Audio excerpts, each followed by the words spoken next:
Hi, today we are going to learn about Open System Interconnection or OSI model. This is a conceptual model to understand the communication between two different devices. Let's assume we are having two different computers, computer A and B, connected with each other. Computer A has some data which it would like to send to computer B.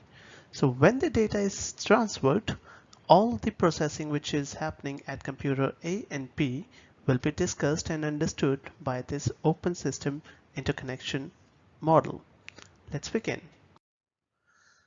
There are 7 layers in this OSI model, such as application layer, presentation, session layer, transport layer, network layer, data link layer, and physical layer.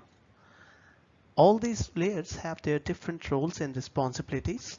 As you can see on the right hand side picture, I would also like to explain that the user can only directly communicate with application layer, which comes at the top of the stack. So we'll be discussing in detail about all these layers in the further slides. Let's begin with the application layer for now. Application layer. This is the top layer of the OSI reference model. This one is the closest to the user. You can also say that when you use any browser such as Google Chrome, Mozilla Firefox, Safari, or any other browser, and also the applications like Skype and Outlook, you're basically interacting with the application layer. This is the only layer wherein the user can interact with the application, or user can see the application layer and interact with it directly. Some common services which are used at the application layer level are HTTP, P2P, SMTP, and Telnet. Presentation layer. Presentation layer is also known as the translation layer. This comes at the 6th number of the OSI model stack. This layer basically is responsible to decide the format in which the data is to be presented to the user. At this layer, there are several things which happens, such as translation, encapsulation, encryption and decryption, and also the compression. Let's assume we have two computers, A and B, and computer A has some data to transfer to B. Once the data is transferred, the computer B will now decide using this presentation layer that what sort of data has it received. It can be a video file, an image, or any Word document. So let's say the data which has been received is the photo type, and there are different formats that it can use to represent the photo to user, such as JPEG, TIFF, or PNG. Now the presentation layer will decide whether it has to show the data to user in TIFF format, PNG format, or JPEG format. So this is how the presentation layer plays an important role in the OSI reference model. Some common or different types of data that can be such as HTML, any document, any photos, or an MP3 file, which can be the audio data. Session layer. Session layer is responsible for creating, maintaining, and terminating this logical session which are created between the two devices when they want to communicate. Let's assume you have two computers and they want to connect with each other. There will be a logical connection created between them when they want to make the communication happen. This logical connection is created, maintained, and terminated by the session layer. Session layer keeps track of it, and once the data transfer is over, this terminates the session. Transport layer. This is the 4th layer of the OSI reference model. This basically coordinates between the two different devices to find out how much data is to be sent, at what speed the data will go, and where the data is to be sent. The data at this level is also known as the segments. The process at this level is also known as the segmentation. Basically, there are two different protocols which are used at the transport layer, such as TCP and UDP. TCP is secure in nature and is also known as the reliable protocol. However, on the other hand, we have UDP, which is unsecure in the nature, but it is faster than TCP. How these two protocols works and how they are different from each other, let's discuss. Let's start with the TCP for now. Transmission Control Protocol, or TCP, is a very important protocol and it has three major roles to perform. The first one is to create the connection. Once the connection is established, it starts sending the data securely. Once the data is transferred, it is also responsible to terminate the connection. An important part to know is that whenever TCP sends any data, it waits for the acknowledgement for that data. Unless the acknowledgement is received back from the destination, it does not forward the remaining data. Let's take an example that TCP has three different packets that it has to send from computer A to computer B. It will first send the packet number 1 and will wait for the acknowledgement of the same. If the acknowledgement for the packet number 1 does not come back, it will wait for a certain time and will retransmit the same packet again. If the computer B, which is the destination, replies back with the acknowledgement of the packet number 1, then only it will send the packet number 2 and will expect the acknowledgement of the same. And this repeats this process for all the packets that it has to send. This is how this protocol is known as the secured way to send the data. This ensures that the packet is delivered to the destination without any error and also make sure that all the data packets have been delivered successfully.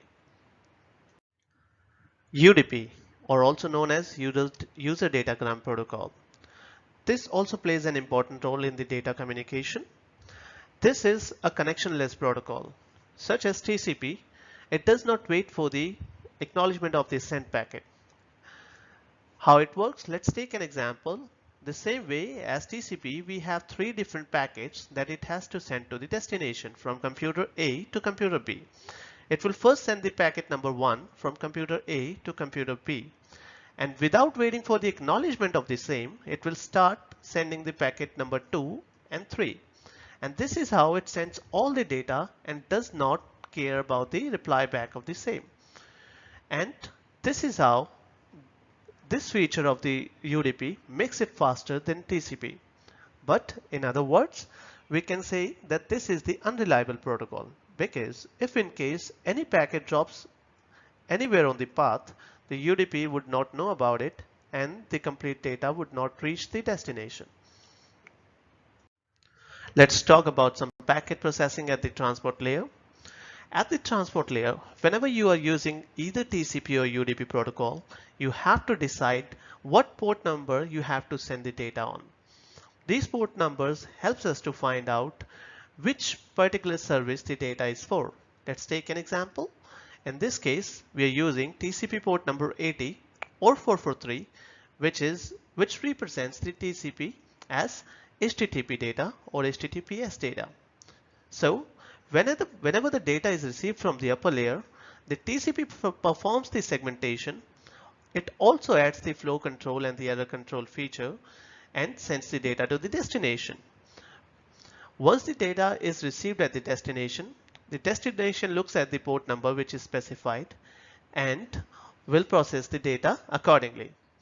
The destination will also look at the TCP or the UDP type of the protocol which is used and will determine whether it has to send the acknowledgement back to the to the sender in order to make sure that all the data has been received or not. The acknowledgement will only send in case you are using TCP. If you are using UDP, no acknowledgement has to be sent back.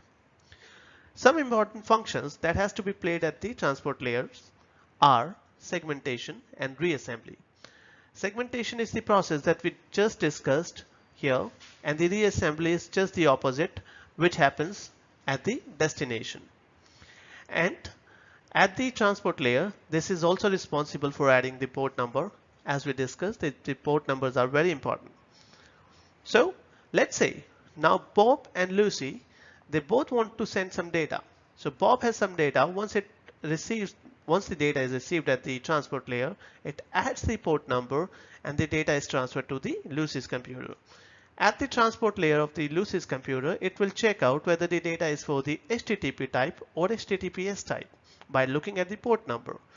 Once it finds out whether the data is to be HTTP or HTTPS type, it will present the data to Lucy accordingly. This is how the TCP works. Network layer. Network layer is the third layer of the OSI reference model. This plays a very important role in the OSI processing. This is basically responsible for packet forwarding and also the IP address addition to the header. Basically, these are two major functions of the network layer: deciding the route for the packet and also adding the IP address to the packet. Let's take an example. We have a computer here and it would like to talk to a computer at other geographical location. This is connected to the internet here and this one connected here. There can be millions and trillions devices here on the internet from where the data has to be passed through. So only by the network layer, once the data leaves the computer for the destination, which all devices it has to use and what are the best paths to reach the destination, this is all decided at the network layer. This is also, in another word, is known as routing. We'll discuss about the routing in the further coming videos. Just for now, that all the routers work at this layer only. Let's say we have Bob and Lucy again. For the second function that the network layer has to be performed, which is adding the logical IP addresses or the logical addresses, whenever a packet has to send from Bob to Lucy, the Bob will let the Lucy know, or Bob will actually check and find out what its own IP address is. IP address is the unique logical IP address that separates the computer or which is used for the device identification in a network.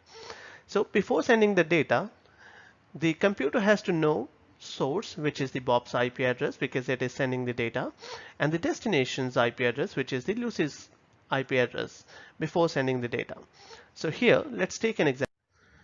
Now, since the Bob has some data to send, it will check the source and destination IP address as discussed. It will add the data along with the source IP as the sender IP and the destination IP, which is the Lucy's IP address, as the receiver IP. Once it adds these information, the packet will be sent to the next connected device, which can be a router or the switch. Just to let you know, guys, the only devices which works at the layer 3, such as the routers and the layer 3 switches, are able to perform the routing. Now, let's assume that this router has 4 different interfaces and there are 4 different subnets connected to the router. Once the router receives this packet, it will have to decide which interface it is to use in order to send this data out. For that, it uses the routing table that it maintains, and using this routing table, it will find out that this particular subnet where the Lucy is connected on this particular interface. So now, since it has that information, it will send the packet to the Lucy's computer, and Lucy will receive the packet and will reply back accordingly. Data link layer. Data link layer is a very important layer which plays an important role in the OSI reference model. This layer provides the node-to-node transfer and ensures that the data transferred is the error-free. This layer is further divided into 2 sublayers known as LLC or Logical Link Control and the Media Access Control, also known as MAC. Logical Link Control is responsible to add the flow control, adding the sequence number, and also adding the error control. CRC is the error control feature which ensures that once the data is received, it is the error-free data, or it is not the corrupted one. So let's take an example here. As we discussed on the network layer, that the network layer adds the source and destination IP. However, there can be multiple devices from where the data has to go or to reach the destination. But here at the data link layer, this does not care about the destination, but it cares about all the devices that it has to pass through. let's say this is the source and this is the destination, and the data has to go through these two different routers in order to reach the destination. So the addition of the MAC address and the error control feature that it performs, it is performed on every single device which comes on the path. And once the data is received at the destination, it repeats the same process. A very important feature of this data link layer is the CRC. Let's go ahead and discuss it further, how it works. CRC, also known as cyclic redundancy check. The basic function of this is to ensure that the data is transferred without any error. Let's say we have two different devices here, device A and device B. These devices are directly connected. Once the data is transferred from here to here, there has to be some mechanism wherein this device can ensure that all the data which was transferred from this device is been received without any alteration, or there can be a hacker here somewhere which is altering the data, or the data can be dropped on somewhere on the path. Some of the bits can also be dropped. So this device has to ensure that nothing of such sort has happened and the data received is the error free. For that, this feature, the CRC, comes into the picture. The CRC is the feature or the concept which is based on the binary division. How it works? Let's start. Once the data is received, the CRC, in order to perform the CRC, the computer adds the n number of the zeros. This can be anything. There can be 1 zeros, 2 zeros, 4 zeros, or any other number. So once, let's say in our example, we have added 5 different zeros with the data. Once these zeros are added, we take a random number and divide the data and these zeros together with that random number. So the result that we get is also known as the CRC. Now we replace these zeros with the CRC, and this complete packet is sent from this device to this device so that a recalculation can be performed at this device and make sure that the data is corrupted or not. At the destination, the CRC is checked. How it is done? Once the packet is received, the entire packet which was sent by the source is actually divided again by the same random number which was used here. Once it divides, and if the result comes out to be the 0, it is assumed that the data is error free and the data is accepted. However, if the result comes out to be anything else but the 0, it can be 1, 2, or anything else. In that case, it is assumed that the data has been either altered or some of the bits have been dropped wherein the data is not complete and the data is rejected. In that case, the destination will request back for the data to the source, and it will have to send the data again to the destination. Physical layer. This is the first layer of the OSI reference model.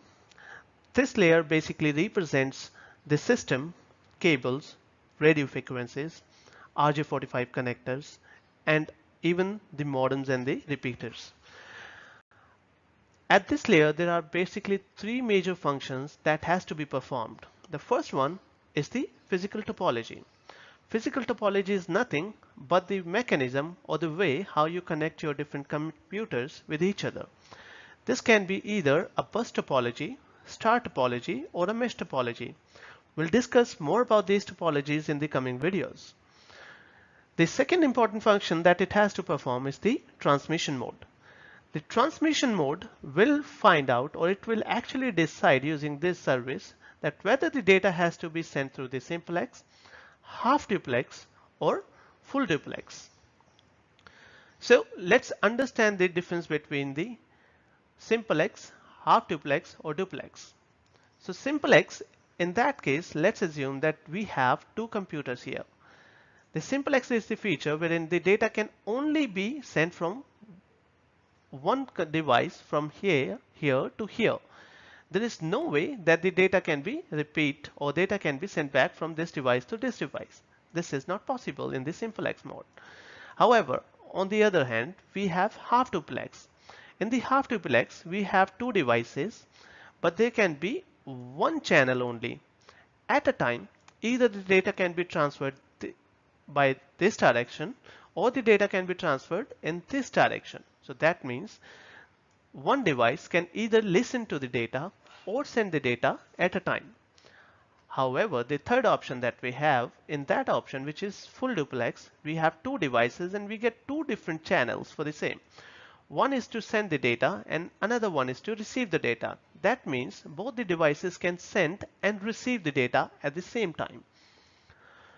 So, and now let's come to the third important function, which is the bitrate control.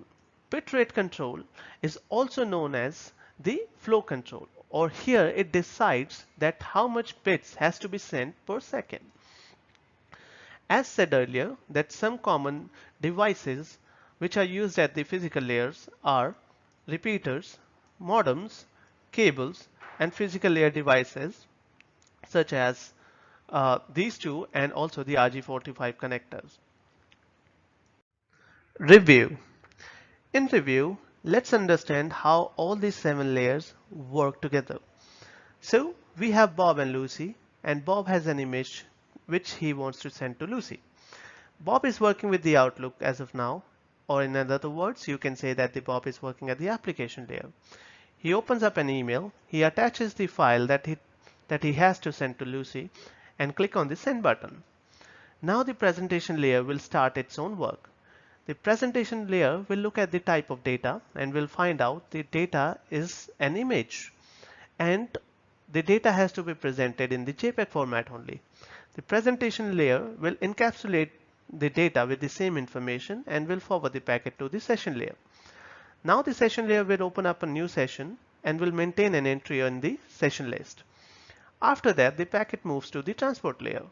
The transport layer will now decide whether the packet has to be sent through a secure mechanism, which is TCP, or the unreliable, which is the UDP. It will also add the port number depending upon the same protocol type. Once the port number is added, the packet moves to the network layer, and now the network layer will add the source, which is the Bob's IP address, and the destination IP, which would be this Lucy's IP address, in the header. Once this is added, it will also define the routing for the same to find out the shortest path to reach the Lucy's computer. After that, the packet is moved to the data link layer. The data link layer will perform two major functions here. It will add the physical NIC card, or the physical address of the NIC card, and also the error control feature, which is the CRC, and will send the data over to the physical network. Once the data is sent, the data will move out and reach the Lucy's computer. Once the Lucy's computer receives the data, it will check the data against any error. If it finds any error is there in the data received, using the same CRC mechanism that we discussed, so it will drop the data and will inform the same computer to resend the data again. However, if there is no data found in the packet, or in the if there is no error found in the data packet, in that case the packet is moved to the network layer. Now the network layer will match the IP address of the Lucy's computer and the IP address which is specified as the destination IP in the header in the data received. So if these two IP addresses matches, the data will be moved to the transport layer for the further processing. Here at the transport layer will decide whether it has to send the acknowledgement back only if in case the TCP is used to transfer the data, or it will just directly send the data for the session layer to further process if in case the UDP is used. The session layer at the Lucy's computer will also create a new session and will maintain an entry for the same, and then the packet will forward to the presentation layer. Here at the presentation layer will find out, using the encapsulation which is done here, that the data which is received is a photo and it has to be presented in the JPEG format.